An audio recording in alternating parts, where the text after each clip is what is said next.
Sementara itu Menteri Keuangan Purbaya Yudi Sadewa menyambut baik mundurnya Iman Rahman sebagai bentuk pertanggungjawaban atas anjloknya IHSG.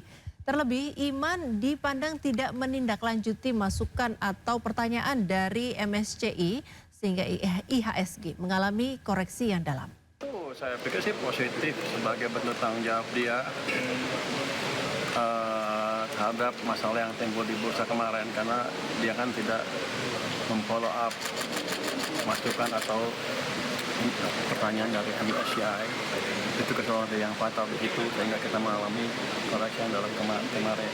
Dan kalau nggak cepat dibetulin kan bisa mengganggu yang lain-lain, dianggapnya ekonominya nggak stabil. Padahal kan saya perbaiki ekonomi dengan sungguh-sungguh.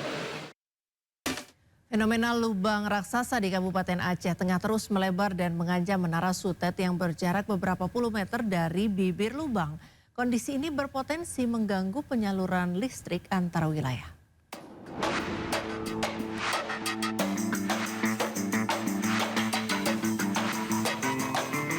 Lubang raksasa di Desa Pondok Bali, Kecamatan Ketol, Kabupaten Aceh Tengah Aceh terus melebar. Kondisi ini membuat akses jalan yang menghubungkan Kabupaten Bandar Meriah putus total.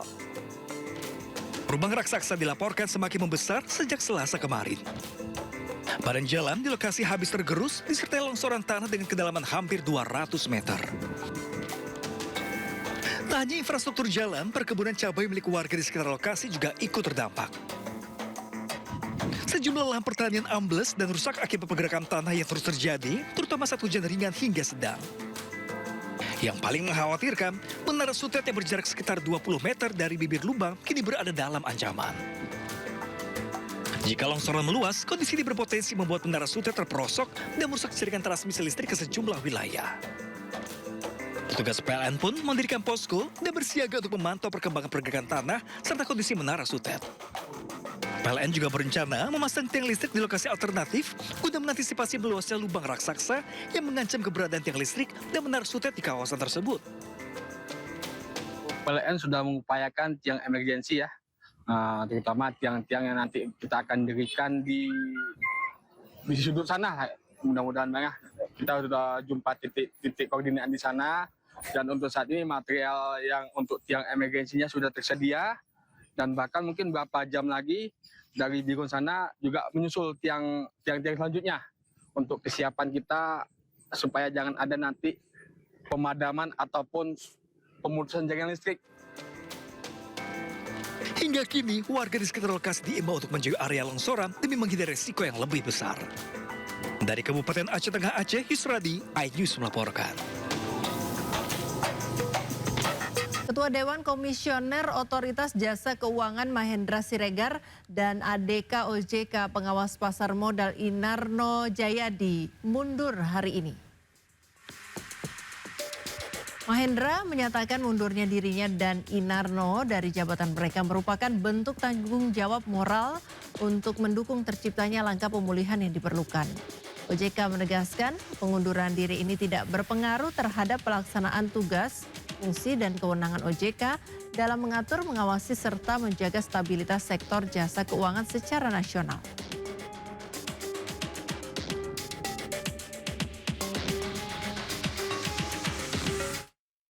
Pemirsa, setelah berhari-hari tertekan, hari ini indeks harga saham gabungan dibuka menguat lebih dari 1%.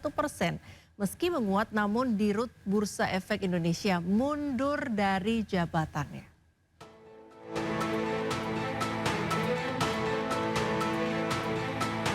Hari ini IHSG dibuka menguat hingga lebih dari 1% di posisi 8.321.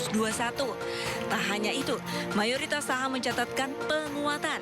Meski menguat, Direktur Utama Bursa Efek Indonesia Iman Rahman mundur akibat anjloknya IHSG selama beberapa hari terakhir. Saya sebagai Direktur Utama Bursa Efek Indonesia dan sebagai bentuk tanggung jawab saya terhadap apa yang terjadi 2 hari kemarin menyatakan mengundurkan diri sebagai Direktur Utama Bursa Efek Indonesia. Saya berharap ini yang terbaik buat pasar modal.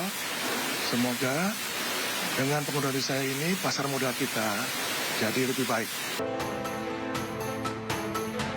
Sebelumnya, Menteri Keuangan Purbaya Yudi Sadewa sempat meminta Direksi Bursa Efek Indonesia memperbaiki transparansi pasar saham seperti yang diminta MSCI. Bilang perbaiki pasar saham dari ulah para penggoreng saham. Sebetulnya arahnya ke situ.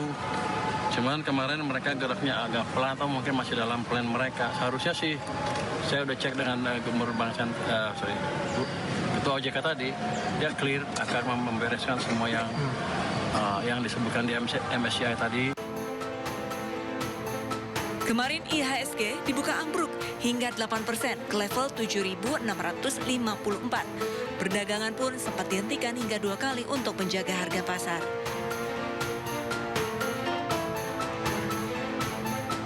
Namun IHSG ditutup menguat di level 8.232 setelah OJK dan BEI menyatakan komitmennya untuk memperbaiki transparansi pasar.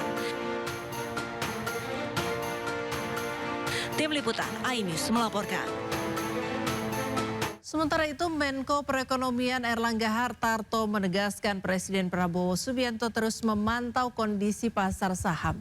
Erlangga juga memastikan fondasi ekonomi Indonesia kuat, pasar pun tak perlu khawatir.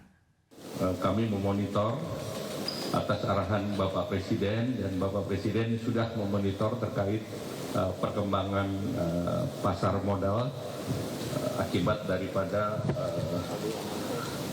regulasi atau